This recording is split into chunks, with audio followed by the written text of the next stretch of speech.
This is Tech for Senior. I'm Ron Brown. I'll be your host today. This is June the 5th, 2023. I want to welcome everyone that's here today.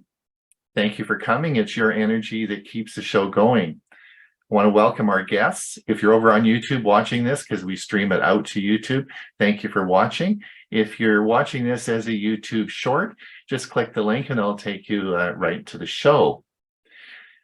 We'll be with you for about an hour, and then at top of the hour, we'll start our Q&A.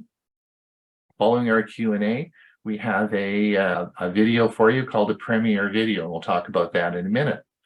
In the show today, we're going to talk, Bob's going to do his security news update. We have a special guest. We have Carol Baxter here today, and she's going to talk on tools to write your story. And I have a video and we'll play that. And she'll be here to answer your questions. Then, of course, we have Bill James here today talking about the differences between a Mac and Windows OS. And a number of people in our show have got Macs, so we're looking at both operating systems now. And then, of course, Ray will do his music outro. Then we'll have a Q&A from about top of the hour for about 20 minutes. And then we're going to have our premiere video, which, of course, this is a video that we play on YouTube, and it's pre-recorded from material that we've had in the past. So, but the premiere means that it's scheduled and will start at 1/2 the hour. And the link is in our Saturday newsletter. So if you are a guest here, you like the show, or you want to learn more about who we are, what you can do is just go to our newsletter, and you can sign up at www.techforsenior.com. And we send that out on Tuesdays and Saturdays. It's free. We don't sell your name to anybody. There's no advertising. It's just, it's our newsletter. So the premiere video today that I know that you'll all be excited about is about cooking.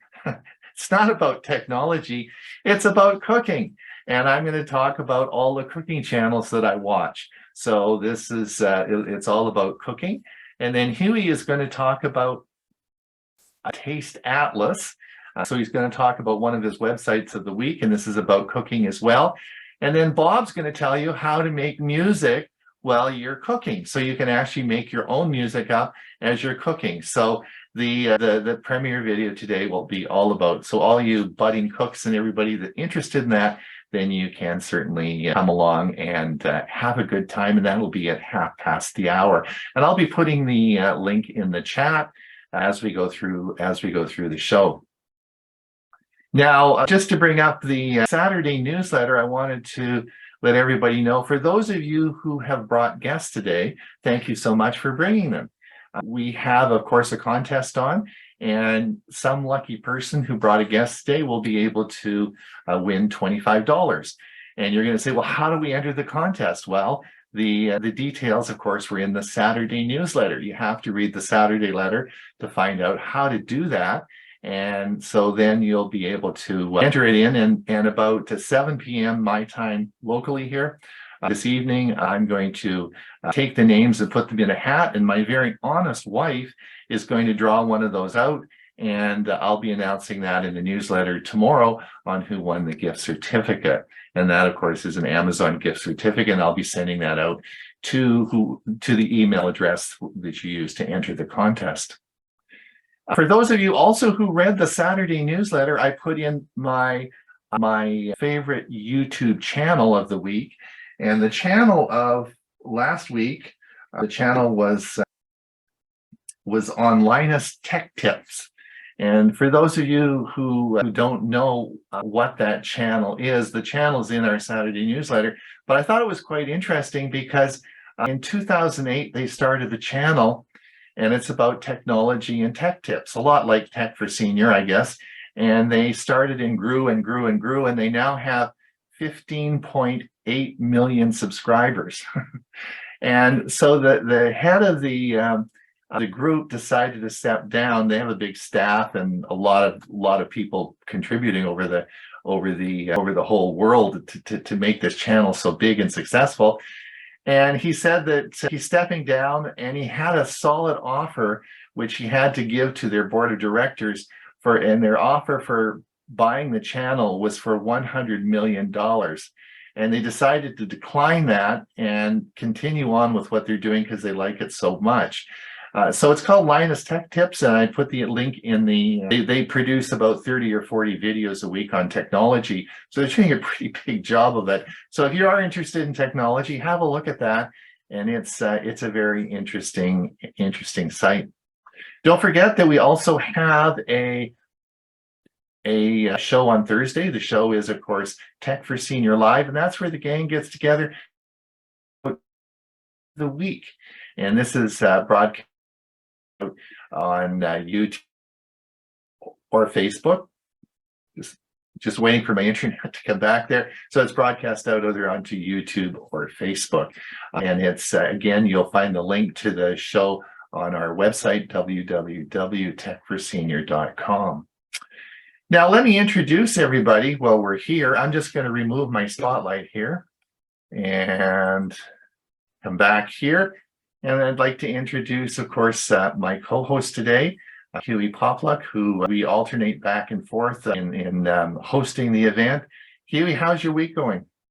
Very well. Been real busy trying to keep up with this AI stuff and do all the other things that I do. But yeah, I'm here. Very good. And Bob, did you get your car going? Yeah, the mechanic was here. He got it started. It's now running. Hopefully the battery will just keep it going. And when we finish the show, the car will go to his shop and we'll find out what's the matter with it. Something left on, or the battery itself, time for a new one. We'll find out. But the car right now is running. Very good. Very good. And Ray, you're here, and Carol, I imagine, is in the audience now. Carol is. I decided to bring my best friend today. Right. Who happens to be my wife, and looking forward to. I have not seen her presentation yet. Oh, so really? I'm looking forward to it as much as anybody else might be. All right. Well, we'll certainly talk to Carol in a few minutes, and we look forward to that. Ray, of course, is our music director for the show. For those of you who are guests here, Ray, you'll see today his music outro that he does, and it's always very popular. Ray's been with us pretty much since the show started.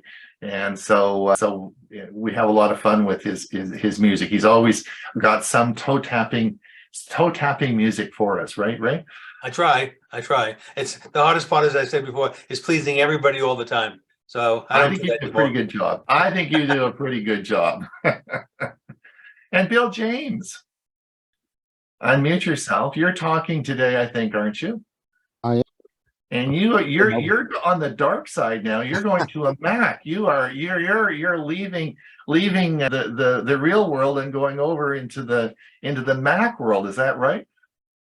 Well, of sorts. Not sort of have my 1 foot in and 1 foot out. Let's put it that way. All right.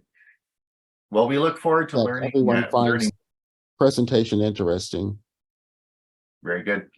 And then, of course, we have Mike Ungerman, who's a regular on our show. Mike, you always have. Mike does a lot of work with EV cars. So a big part of our show, for those of you who are new here, is we do a regular series now on EV cars.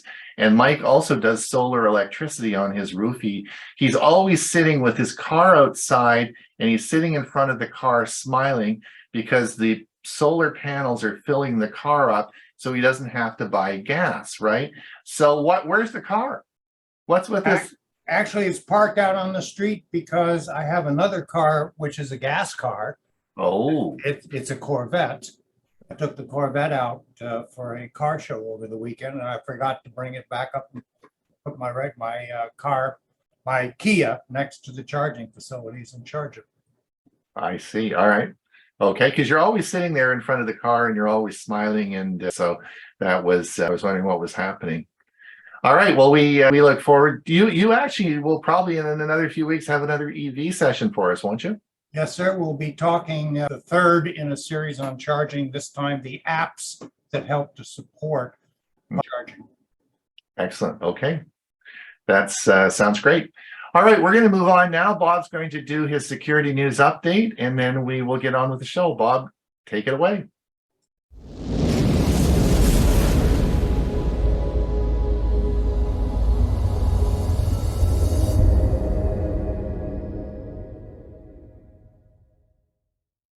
Here is my security news roundup for the week ending June 2nd, 2023. Windows XP activation has been cracked, and it only took 21 years. One of the most controversial parts of the Windows XP launch was its implementation of Windows Product Activation, an anti-piracy measure that was responsible for plenty of bugs and headaches. Now, 21 years after Windows XP's arrival, its activation algorithm has been cracked.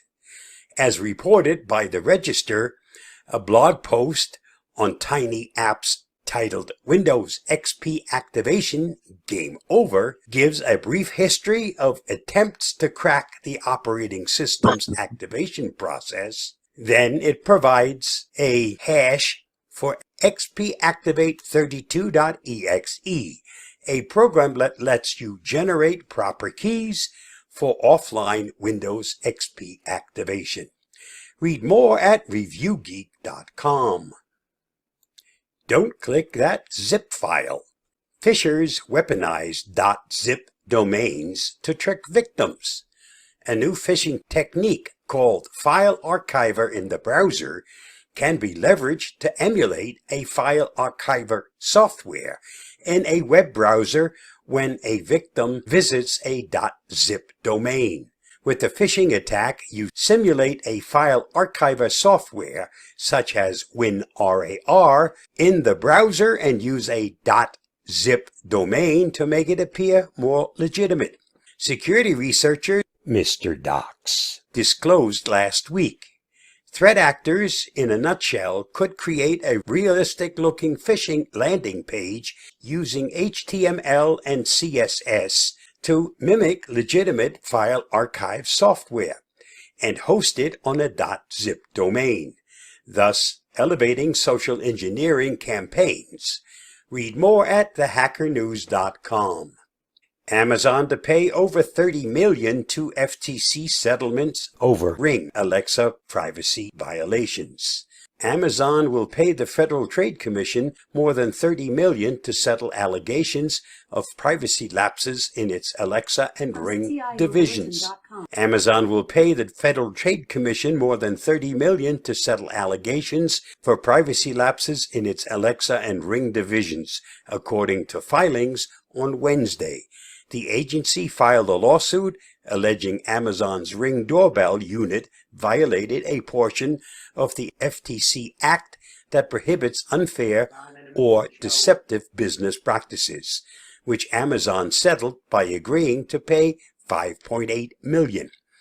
As part of the proposed settlement, Ring is required to delete any customer videos and data collected from an individual's face, referred to as face embeddings, that it obtained prior to 2018.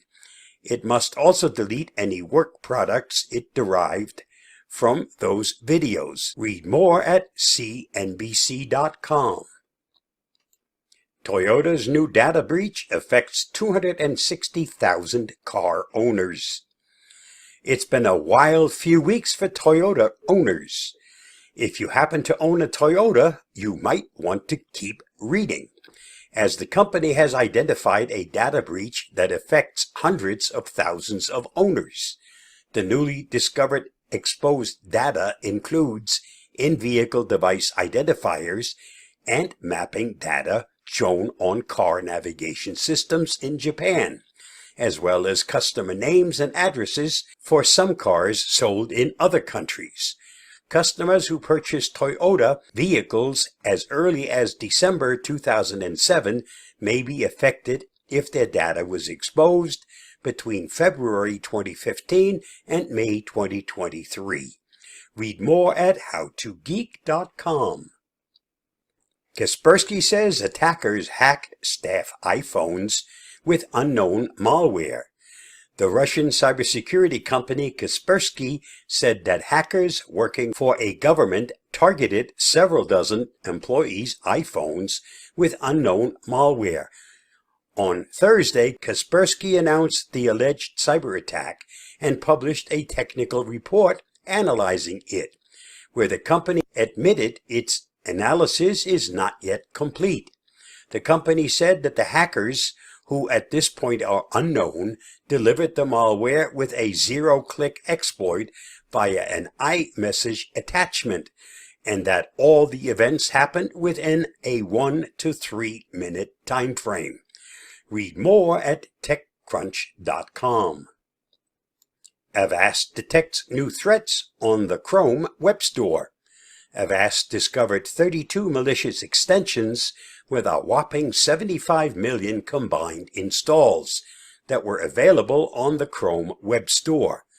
The trickiest part about malicious browser extensions is the nature of the tools. The extensions themselves are designed to provide legitimate functionality, which makes them appear harmless at first glance. However, hidden within their code lies obfuscated code of malicious origin. At the time of the article's publication, the Avast team was still in the process of fully analyzing the threats that are attached to these malicious extensions. Read more on the Avast blog. New MoveIt transfer zero-day mass exploited in data theft attacks. Hackers are actively exploiting a zero-day vulnerability in the MoveIt transfer file transfer software to steal data from organizations. MoveIt Transfer is a managed file transfer solution developed by IP Switch, a subsidiary of US-based Progress Software Corporation that allows the enterprise to securely transfer files between business, partners, and customers using SFTP, SCP, and HTTP-based uploads. Progress MoveIt Transfer is offered as an open-premise solution managed by the customer and a cloud SaaS platform managed by the developer. A company rep stated, "If you are a MoveIt Transfer customer, it's extremely important that you take immediate action, as noted below, in order to help protect your MoveIt Transfer environment, while our team produces a patch." Read more at bleepingcomputer.com.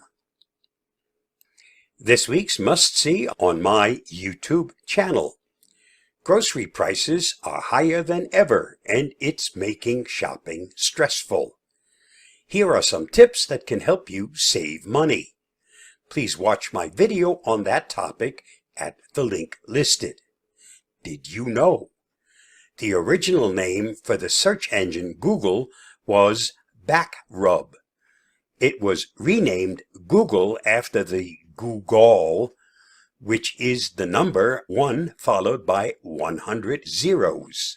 In 2014, there was a Tinder match in Antarctica. 2 research scientists matched on the global dating app in the most remote part of the world.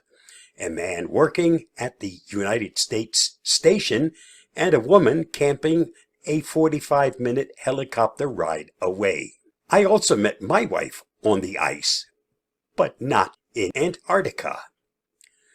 To be a champ, you have to believe in yourself when nobody else will. Thanks to Sugar Ray Robinson. And that's a wrap for this week's Security News Roundup. Stay safe, stay secure, and I'll see you again next week. Bye-bye, and Well, thanks, Bob. The bad guys are at it again. yeah, they're always at it. Well, all right. This time in the show, I want to introduce Carol Baxter to you. Carol, are you there? Can you raise your hand and then it just pops you up to the top? Do you know how to do that? Can you go down to the bottom under just click on reactions at the bottom. and you can raise your hand and that'll bring you right up to the top. There you go. Hey, there's Carol. Welcome. So Carol wrote me, and she gave me a bit of her bio. She said Carol Baxter is Ray's spouse. She adores her in-house tech support. So I guess Ray helps her with that. Handmade quilts, home-baked rolls, and the meter of poetry filled Carol's childhood. And although it is a toss-up as to whether the rolls or the poetry make the most impact, since 2005, she has made her living in print as a successful grant writer, marketing, copywriter, editor, award-winning featured journalist, a memoir writer, and a truest family heirloom you can share with future generations. So we are so honored and lucky to have you here, Carol. Now, I have a question for you. You don't have to answer the question right now. I want you to think about it. But I get an opportunity to introduce Ray all the time, right? And so on our Thursday show, I'm always introducing him. And in my dealings with people who've known Ray, they always say he's the nicest man you'll ever meet. And so when I introduce him on our Thursday show, I always introduce him as the nicest man you'll ever meet. So I guess you don't have to answer that right now, but I want your opinion as to why he's the nicest man you'll ever meet. We don't know that, and so I thought I would ask you that question. I mean, we've been told that, but I thought you could maybe you could answer that question later. You don't have to answer it. I'll let you think about it for about 15 minutes, and then you can certainly answer that question for me, and that would be great. All right, so I have your video, and I'll play the video, and then we'll have a chat with you. Okay. All right.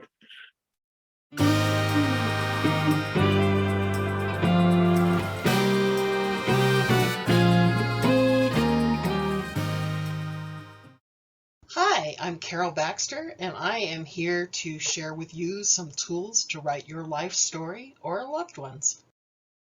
Since 2008, I have been helping people write their life stories and then create it as a book that they can share with their loved ones. Are you interested?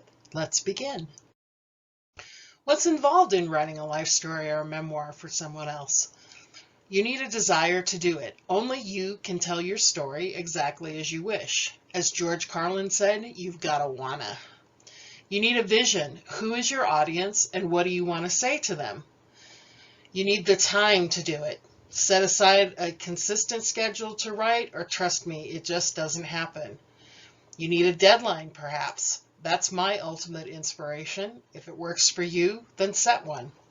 Tools. Well, I'm going to tell you about the many tools that I use, but if you want to make it easier on yourself, know that you can get away with Microsoft Word and from a company called Blurb, a software tool called BookWrite. Software and tools I use to capture a story.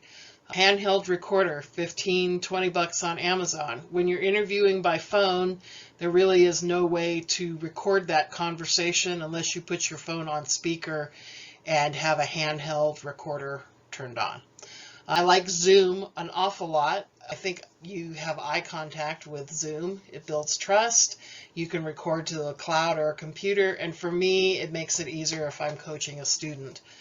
I always have a notebook and pen to kind of make some highlights, jot down a quote that I want to make sure gets in the book, and then if I'm working from numbered questions, I can just write the number of the question and the answer to it. A phone app. When I'm sitting recording somebody face to face, it just saves it to my SD cards and makes it really easy to upload. I am the luckiest woman alive. I have in-house tech support named Ray Baxter, and recently he informed me of Dictate and Transcribe. These are my two favorite new features.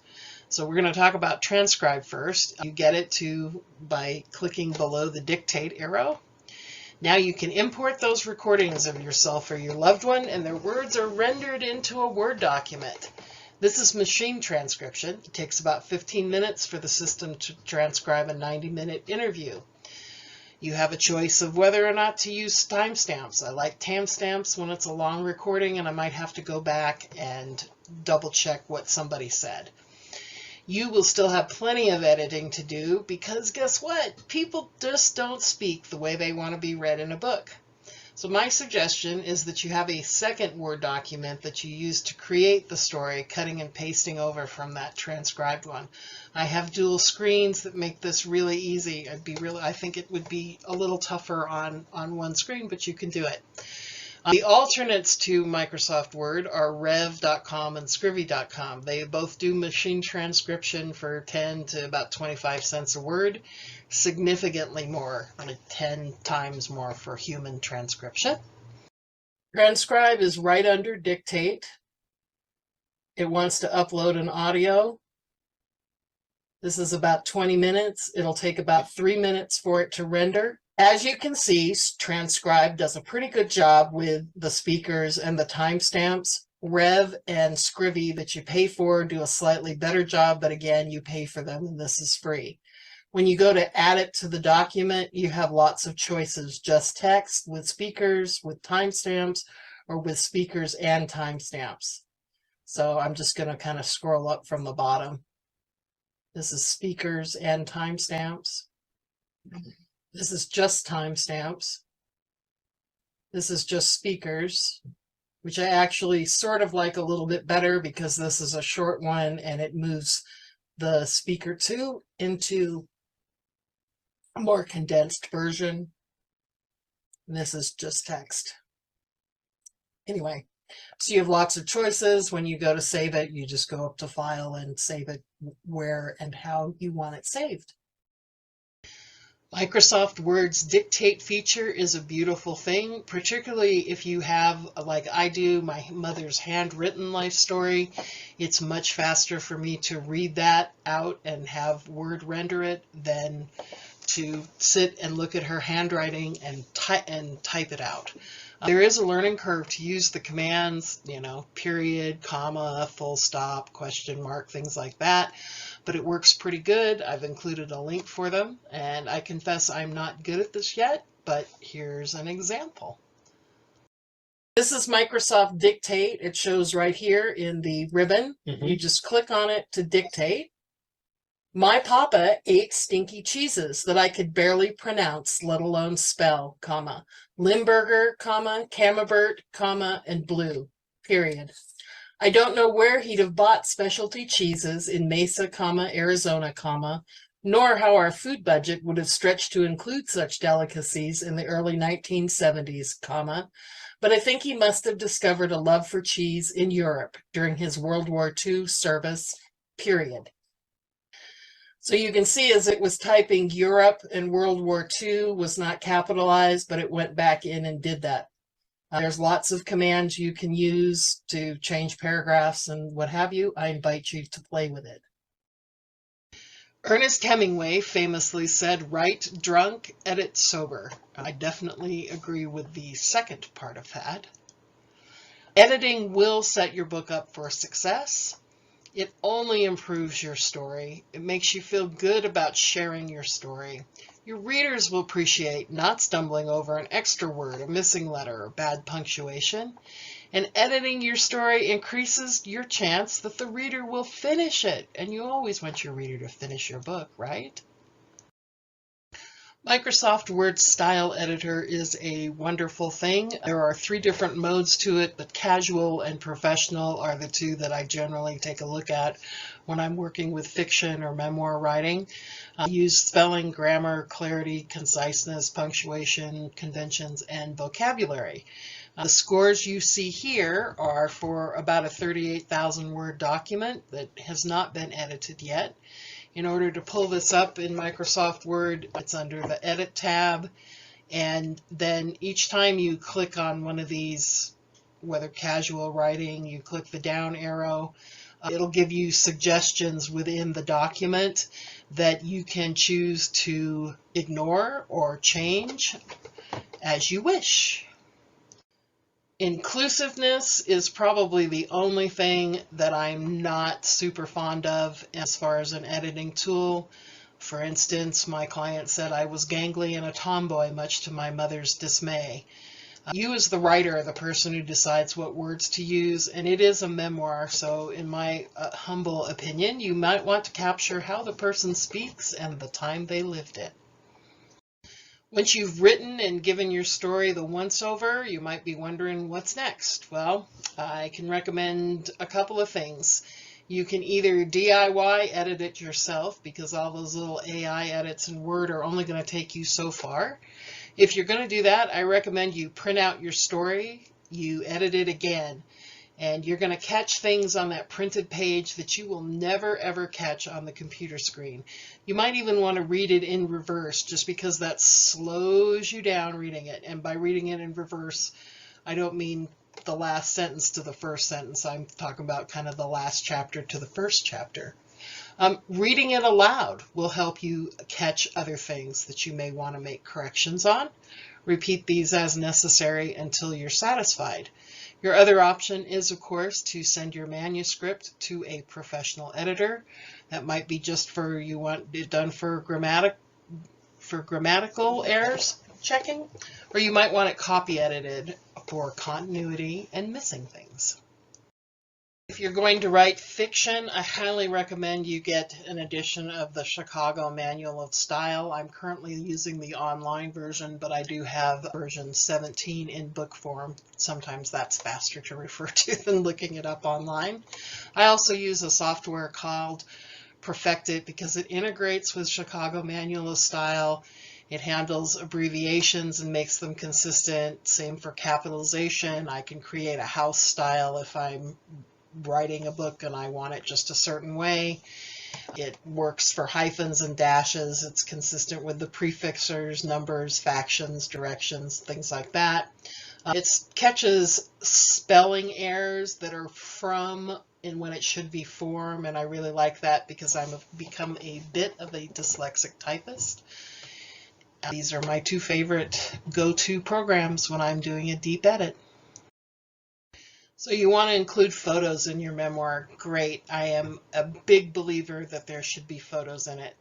Look through your photos for some candid ones that aren't so staged, because they will often tell your own stories. When you're pulling them from sticky or those vintage albums, carefully lift them, because if they're glued on and the glue it's still sticking, it may result in cracks or tears. I recommend using a small post-it note to mark the pages with the photos you want and then just scan them directly from the album. You can use digital photographs that are on your phone or computer. Keep in mind that you're printing with these, so those photos need to be about 450 kilobytes and preferably at least a megabyte. You can use your cell phone, but make sure when you're taking those photos with your cell phone of your albums that you have it set to the highest resolution, because you're going to be printing these. And 77 kilobytes for a printed photo is about the size of your thumb when you go to print it. I use one of two tools for designing and building the book. I either use Adobe InDesign, or I have something called Bookright, which is from a company called Blurb. I've been printing with Blurb since 2008. I find their customer service to be right on. I think their prices are great, and originally when I was using them, they handled text and photos the best. There are other printers out there that will print photo books for you. None of them, in my opinion, handle text as well as Blurb does. When you want a digital version of your memoir too, you need to decide if that means a PDF or an ebook. Those are often used interchangeably, but they are different. A PDF is a printable document, where an ebook is going to have flowable text. So if I'm using my InDesign file for the print book, I can create a PDF from that. If I'm using Bookright, I can create a PDF, but it's going to have a watermark on it. As far as ebooks go, I use a program called Atticus because I can import my document either from Word or from the Atticus software and then manipulate it into chapters. And they have different templates, and there's about 1,200 unique combinations, so it makes it kind of fun. If you would like some cheat sheets, you can email me, Carol, at talesofalifetime.net. I have a Begin Your Memoir with Me worksheet. There's a family legacy book with emails and instructions. There's a suggested photo list for your memoir. I have bespoke cookbook starting points, and I have a who, what, when, where, why homework assignment if you are so inclined to start writing. In the 15 years I've been writing memoirs, I've discovered it's kind of like that being that individual or couple's hairstylist or barber, bartender, and close friend rolled into one for about 6 months. I would be honored to be your avid listener, creative questioner, and your interval partner as we bring your story to the page. I truly appreciate your time and attention today. If you think I can help you, please don't hesitate to reach out. My website is ℎ𝕠𝕟_lifetime.net. Thank you. Thanks, everybody. Thank you, Carol. Excellent. Yep. Ron, you're muted. Ron is muted. I put all the links for everybody to the different programs I use, etc., and in the chat. So. Good. Carol, now I'm unmuted. Thank you. We will, of course, there'll be lots of questions, I'm sure. So will you be able to stay with us till the Q&A? Great. Did you, in a nutshell, so why is Ray the nicest man you'll ever meet? Did you find an answer to that, or? He met he's just kind, he's funny, he's the perfect guy for me, and he's blushing like crazy. He's nice to people. He always offers to help. And All right, so I'm going to continue introducing him on our Thursday show as the nicest man you'll ever meet. All right. Comment. I'm he being married to him means I'm the luckiest woman on the planet, and I'll argue that with anybody. So. Okay, thanks, Carol, a lot. We look forward to seeing you in the Q&A afterwards. All right, let me introduce Bill James. Bill James, of course, is a man of many talents. He of course does our gadget section in our Tuesday newsletter, but he is a lot more than just a gadget guy. He's a man that knows operating systems, and he frequently talks about Windows operating systems, and we put him to task learning the Mac operating system because we wanted to learn more about this. And here he is today going to tell us a little bit more about the Mac OS. Take it away, Bill.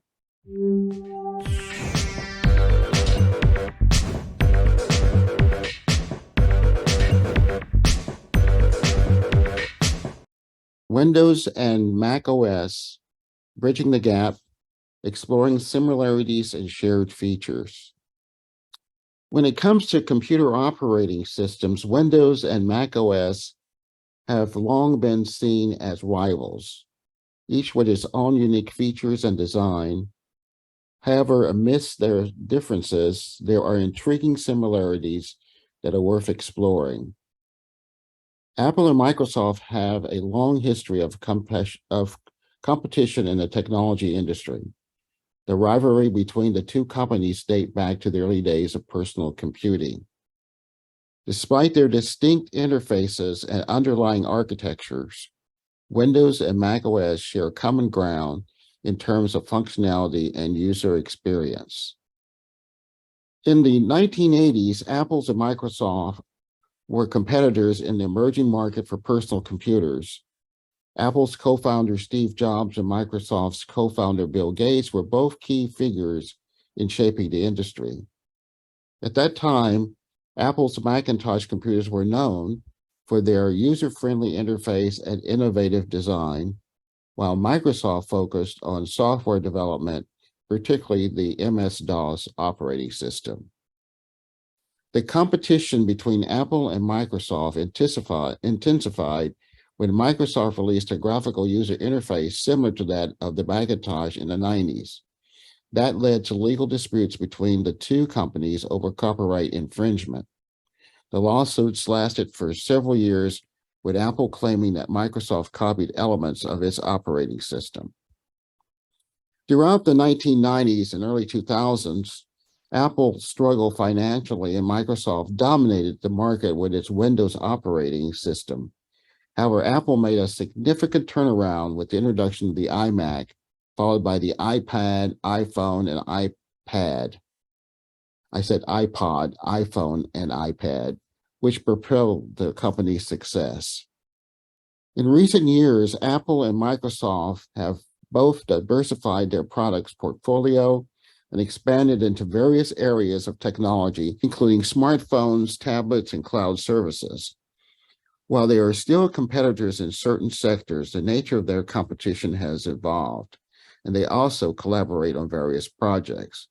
For example, Microsoft Office apps are available on Apple macOS and iOS platforms, and the Apple Music service is accessible on micro Windows operating systems. Overall, the competition between Apple and Microsoft has been a prominent aspect of the technology industry, driving innovation and shaping the development of personal computing with Windows and Mac operating systems. In this presentation, we will delve into the fascinating parallels between the two operating systems, highlighting how their functions converge and offer insights into the benefits of their shared features. We'll start with the Command key on macOS and the Windows key. The Windows key is primarily used for opening the Start menu, which provides quick access to programs, files, and system settings.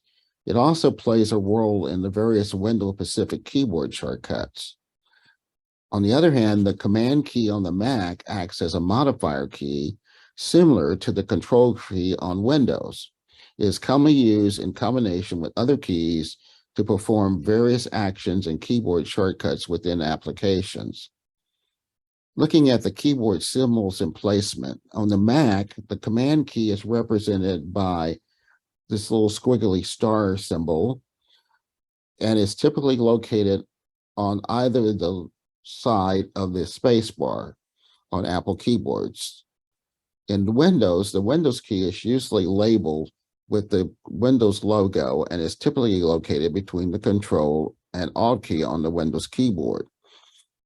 If you look at the Mac keyboard, you notice the Command keys that are on either side of the space bar. And in the Windows, we'll notice that the Windows key is located between the Control and Alt keys on the Windows desktop keyboard. The Command key on the Mac OS and the Windows key, often labeled with the Windows logo on the Windows keyboard, serve similar functions but have some key differences. While the Windows key is used in some keyboard shortcuts, for instance, Windows key plus L to lock the computer, Windows key plus D to show the desktop, Windows shortcuts typically involve the Control or Alt keys as a primary modifier.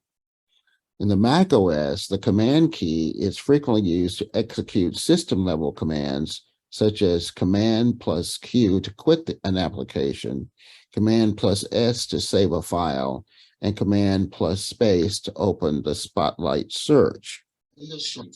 The Command key on Mac OS is extensively used for Windows management. For example, Command plus N opens a new window, Command plus W closes the active window, and Command plus Tab switches between open applications. In Mac OS, many application-specific shortcuts use the Command key.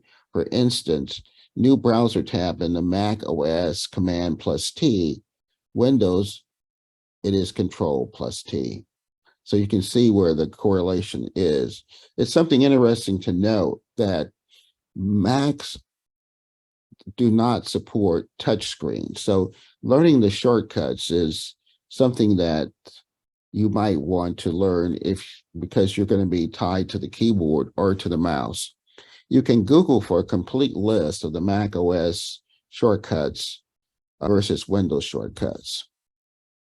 The Option key on the Mac OS and the Windows Alt key. On the Mac keyboard, the Option key serves several functions and is often used in combination with other keys to access additional features and shortcuts. The Windows equivalent of the Option key on a Mac keyboard is the Alt key. The Alt key on a Windows keyboard functions similarly to the Option key on a Mac.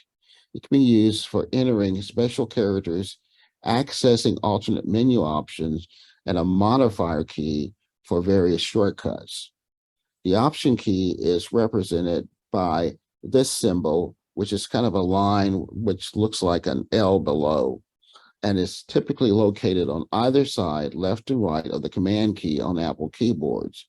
However, it's worth noting that specific Mac keyboard shortcuts or functions involving the option key may not have a direct equivalent on Windows keyboards.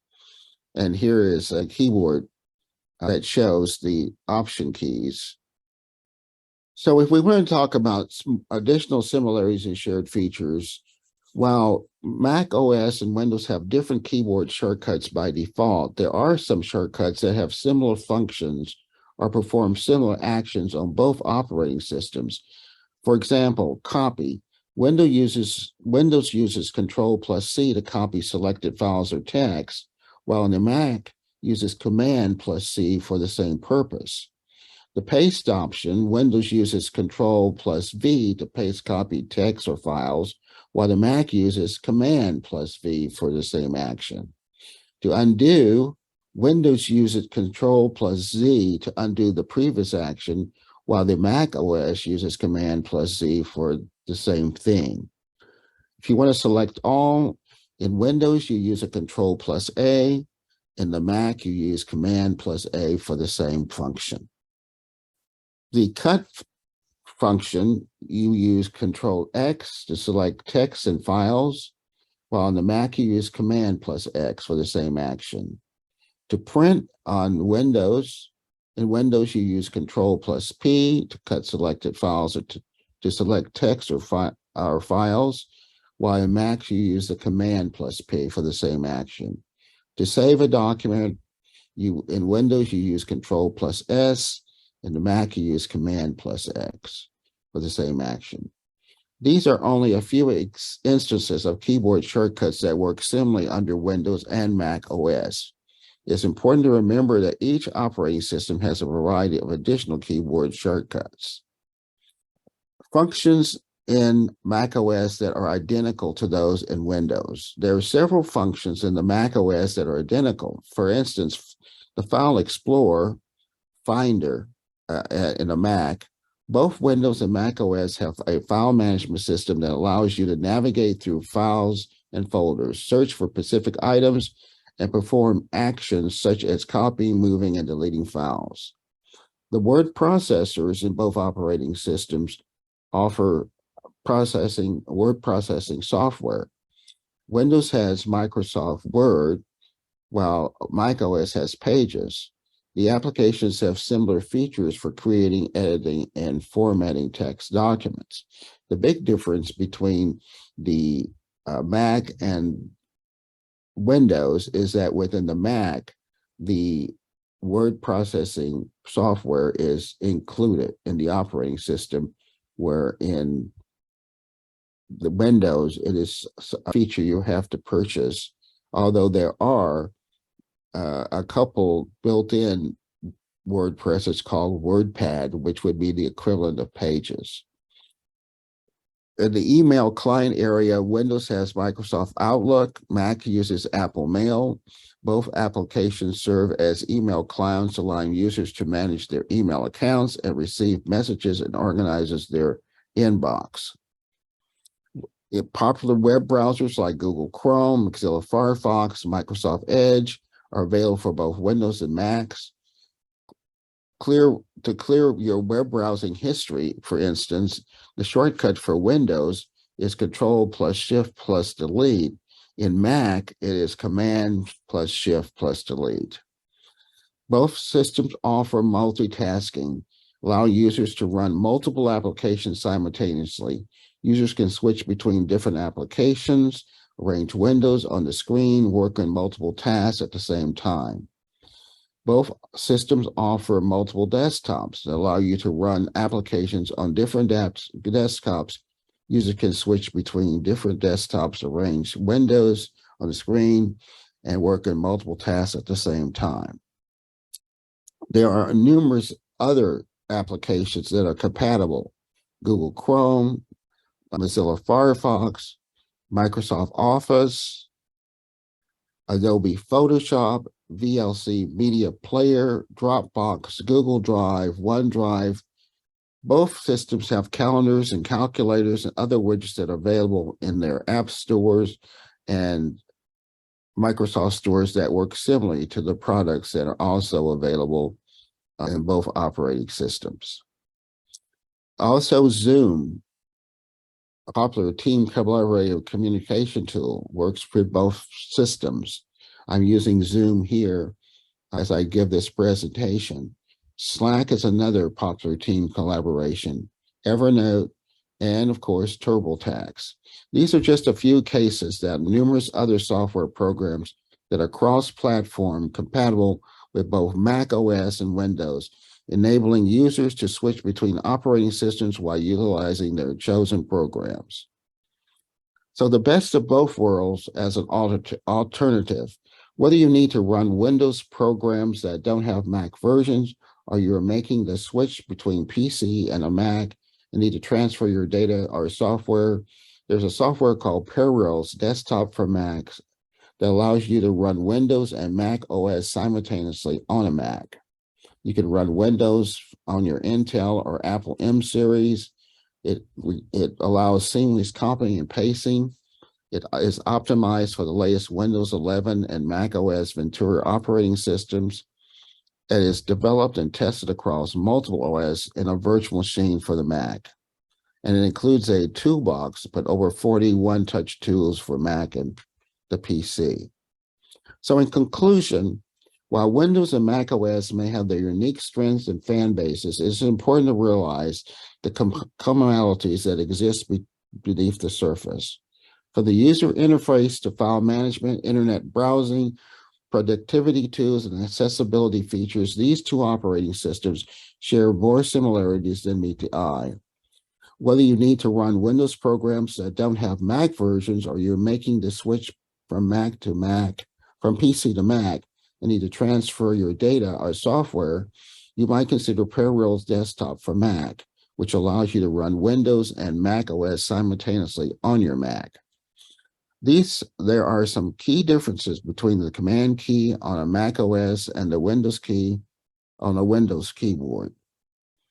It's worth noting that some specific Mac keyboard shortcuts or functions involving the Option key may not have a direct equivalence on the Windows keyboard. By understanding and appreciating the common factions of the two operating systems, we can broaden our perspective, make informed choices, and leverage the best of both worlds to enhance our computing experience. Sources for some further reading: Mac World, Mac versus PC. Another article, PC World, Mac OS versus Windows. Which operating system is really better? So thank you. I'm Bill James, Tech for Seniors. Thanks, Bill. Some really good information. And you'll be around and Yes, I'll be here for the Q&A so people can ask some questions. That's great.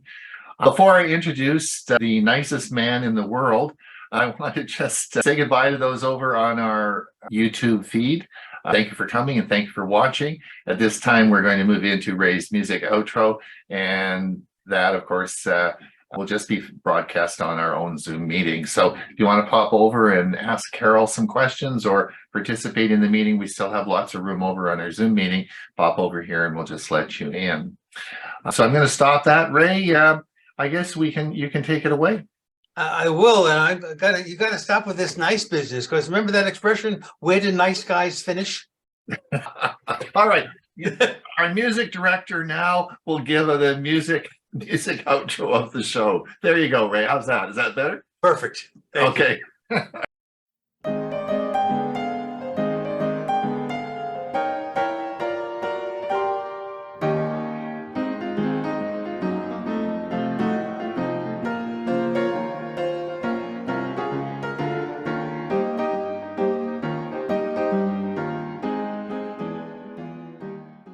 Today I'm going to do one on one of my favorite music artists of all time, Sonny Till and the Orioles. And this goes way back. These guys, I think, were the pioneers of what we consider the R&B today, as well as doo-wop. Now, in the annals of music history, Few groups have left an indelible mark like Sonny Till and the Orioles. Hailing from Baltimore, Maryland, this talented ensemble played a crucial role in shaping the sound of rhythm and blues and doo-wop in the 1940s and 50s. Their smooth harmonies, heartfelt ballads, and soulful performances earned them a special place in the hearts of listeners and influenced countless artists that followed. Now, they were formed in 1946. The Orioles started as a gospel group before transitioning into secular music. Led by the charismatic and immensely talented Sonny Till, the group achieved much success with the unique blend of R&B and doo-wop. Their breakthrough hit, It's Too Soon to Know, in 1948, became an instant sensation and set the stage for a string of chart-topping singles. Now, Sonny Till's vividly tenor voice was the centerpiece of the Orioles sound. His ability to convey emotion and vulnerability through his singing captivated audiences, making the group's ballads especially poignant. Tracks like Crying in the Chapel and In the Mission of St. Augustine showcased their heartfelt performances and solidified their reputation as masters of the genre. Sadly, despite their immense talent and success, the Orioles faced significant challenges due to racial discrimination prevalent during their time. They struggled to receive proper recognition and faced limited opportunities for success beyond segregated audiences. Nevertheless, their impact on music was undeniable. Sonny Till and the Orioles remain a testament, and this I underlined, a testament to the power of music to transcend boundaries and connect people. I've believed that for a long time, and I still do. Their contributions to R&B and doo-wop continue to resonate, and their legacy lives on in the countless artists they inspired. Their timeless melodies and heartfelt performances will forever be remembered as pivotal in the evolution of popular music. That above was provided by ℏ𝕠𝕟.com. When PBS launched their television fundraiser, Doo-Wop 50, in 1999, I personally was a volunteer in the KCET television studios in Los Angeles, taking phone call contributions from the viewers. Doo-Wop 50 became the highest producing pledge drive special in the history of PBS at that time, garnering more than $20 million for its member stations. The number 50 in the title represented 50 years of vocal group harmony at that point in time, with Sonny Till as a trailblazer for this new music genre. So Sonny Till died in 1981 from heart failure, complicated by diabetes. The edited clip I'm going to show today is from a concert he appeared in just a year earlier. And then we fast forward to 2016, where Sonny Till's grandson, Deshaun Dooley, backed by the a cappella vocal group Quiet Storm, continues his grandfather's tradition. As you watch this performance, just think how proud Sonny Till would be to see his grandson carrying on his musical legacy.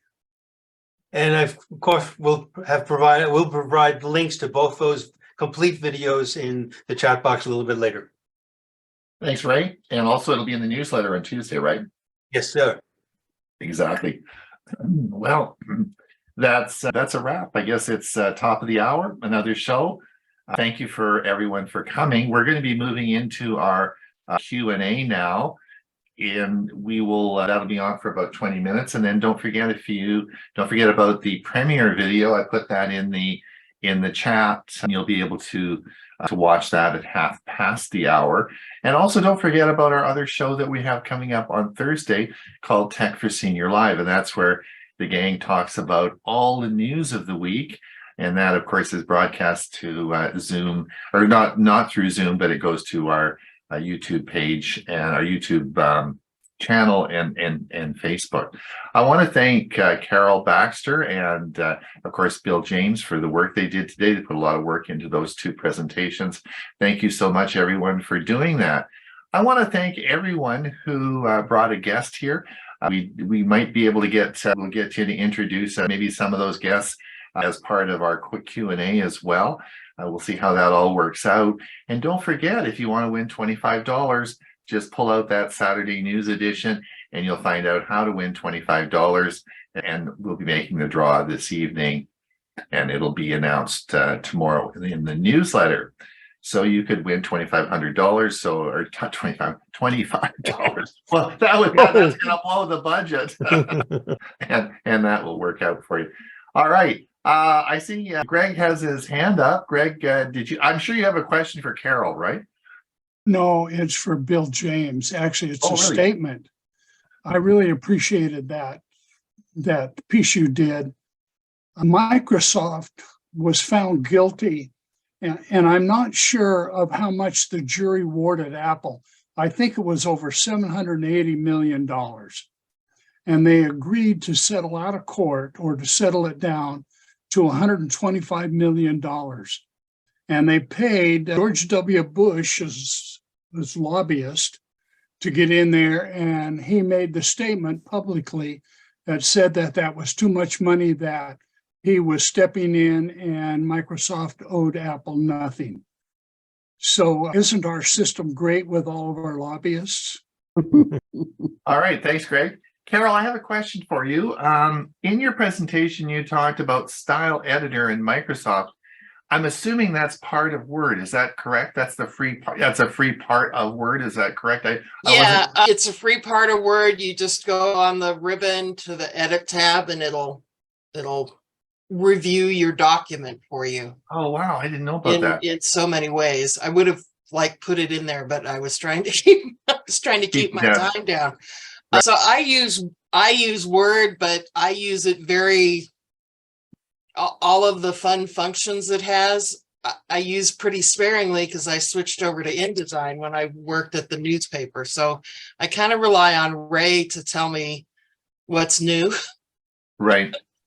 So Carol, is there anything that if you're setting up a book and you think you want to publish it and you're going to use Amazon, is there anything in Word that is specific, any settings that you should specifically turn on or off when you start, right? What does it get publishing started? to Amazon? So my niche is I make books for people to give their kids, so they're not really uploading them to Amazon. But I was on there the other day, and it looks like they have their own proprietary software now that you can use to build your book and upload it. And I'm sure it must come over from a Word document, because it wouldn't make any kind of sense to not do that. Right. Okay. That makes sense. All right. Good. Thanks a lot. I would agree with that. Yeah. Even Blurb and InDesign, I pull from a Word document and put in there. So. Right. Helen, do you agree with that? Then that's your. I would agree with that. When you're using Word and you're planning to publish it on Amazon, be sure to use the styles. That's the biggest thing. Use the styles. Don't just use your tab or your space button, for instance. Have styles that set it up automatically. Good. Okay, thanks. Steve, I see you got your hand up. Yeah, Bill, what's the best Mac shortcut that you found that doesn't exist on Windows? Oh, that's a good question. I think the one that is interesting is to get to the snipping, what we call the snipping tool.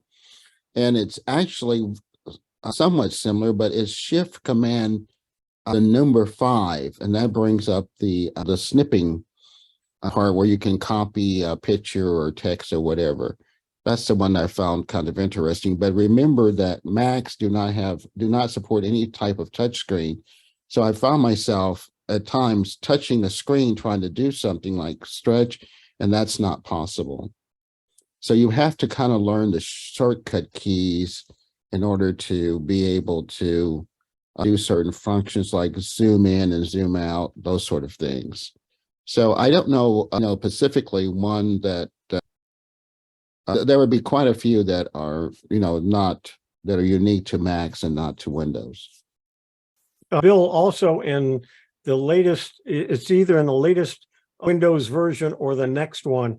When you hit the print key, it will do it will go directly to the snipping tool. That's a true statement. Yes. Yeah, they've remapped that. Of course, it always has been available. If you went to accessibility, you could pardon me, you could have that functionality turned on. So if you don't like that and you want to go back to the regular way of using the snipping tool, you can go in and turn that off. You'll find it in the snipping tool. I think it says something about, in the accessibilities that says make the print screen button do something. I can't remember the exact terms, but you'll find that feature, you can turn it off or on in the accessibility tabs or accessibility settings. I'm sorry. Is there anyone out there that is a guest here? Do you want to introduce your guest? We do have a bit of time now. If you brought a guest, or you are or you're here in your first visit here and you want to say hello, you can either just raise your hand or have whoever invited you introduce you. We'll open that up now. If you have anyone, we can certainly be happy to say hello to you. We're sort of an easygoing lot here, right, Huey? We don't bite. We don't bite, you know. A little, but we don't bite. Right. Or any other questions for Carol or anyone here, if you have any questions today. I hope Carol comes back. I usually am interviewing a client this morning, but they're on Monday mornings, but they're out of town today. So all right. Maybe we'll get you to do an encore sometime later. okay, I'd love to. Carl, go ahead. I really appreciate Carol's presentation. It's inspiring because I'm the #1 procrastinator.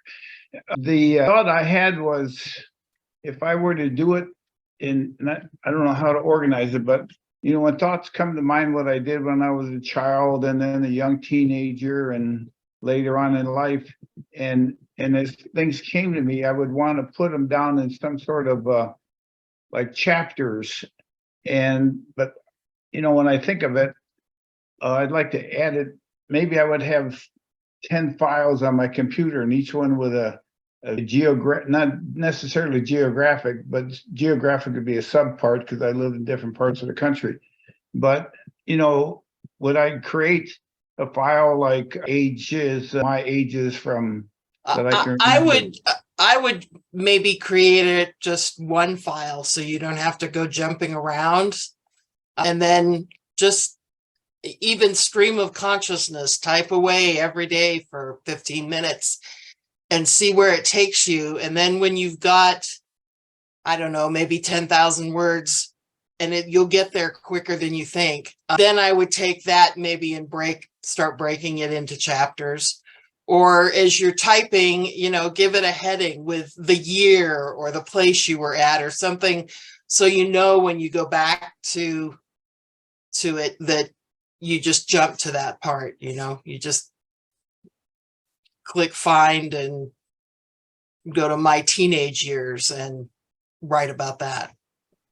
If you want to call and talk about your specific project, anybody, I'm happy to chat with you, and that won't cost you anything. I'm happy to give advice. Thank you. That makes a lot of sense. Being a perfectionist, I want to do it perfectly the first time. Yeah, That doesn't happen. I'm guessing that Helen's a writer, by the way she's laughing. It's never perfect the first time. You don't want it perfect the first time. You want it spilled out. Right. And then you edit it. Correct. What do you do, Helen? I started writing when I was in my late 60s, and I've written about 10 books. Half of them are about dementia and half of them are about my family. Amazon, are they available? Yeah, they're all on Amazon. Helen Buell Whitworth, WHITWORTH. I just published my latest one this week. Good for you. Yeah, that's what my dad had, was Alzheimer's. So that's tough. My husband's first wife died with Lewy body dementia, which is not as nearly as well known as Alzheimer's and is quite different. And so he wanted to teach about it. I was a nurse looking for something to teach, and that's the way we got started. Carl, go ahead. Do you have another question?